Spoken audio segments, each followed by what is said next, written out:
delicious rhubarb crumble ice cream. Let's see what's cooking. Let's get the facts. Let's see what's cooking. It's time for Yo-Yo Max 12. Hello everyone, starting off with 3 cups of diced fresh rhubarb, or you can use sliced frozen rhubarb. Put that in a medium-sized saucepan. To that, add 2/3 of a cup of white granulated sugar and 2/3 of a cup of water. And you're going to cook this over high heat until it starts to boil. And then turn your heat down to a simmer and continue to simmer this, stirring occasionally until your rhubarb is nice and soft and the mixture is thickened. It takes about 8 to 10 minutes. Then you're going to cool this completely and refrigerate it. In fact, I suggest you make this the day ahead and put it in the fridge so it's nice and cold.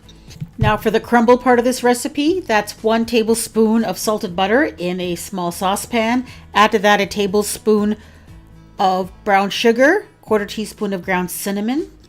Give that a stir until the sugar is melted into the butter. And then add in 1/3 of a cup of quick cooking oats.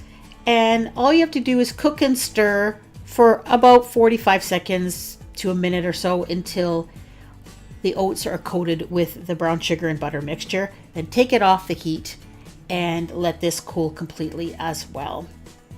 Once it's cool, I would also put it in the fridge to get it nice and cold.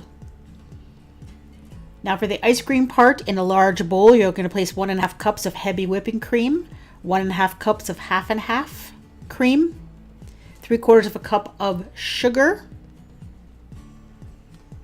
Give that a stir and then add in a teaspoon of vanilla extract. Now we need to turn this into ice cream. You can do this a couple of different ways. I'm using my ice cream maker.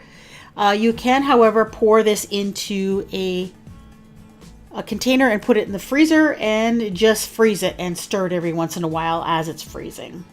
Now, just before it's completed, I took it out of the ice cream machine and I added in that oat sugar mixture. Put that in there and I'm just going to give it a gentle stir. Now, I probably should have froze it a little bit longer in the machine. This is a tiny bit too runny, in my opinion, at this point, but it still worked out okay. Then I put this back in the freezer for a little while to try to firm it up a bit. And then I took half of it, put it into a freezer safe bowl. Then I added half of that rhubarb topping or filling or whatever you want to call it. Gave it a swirl, gentle swirl. Then I added the other half of the ice cream with the oats in it, and then the other half of the rhubarb mixture.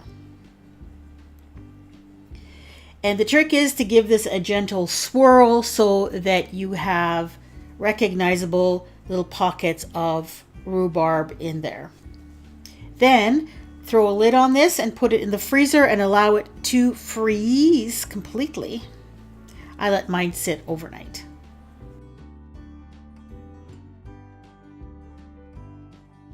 And here's what it looks like when you scoop out some of your ice cream into a bowl. So what you have is delicious vanilla ice cream with little pockets of tart but sweet rhubarb filling.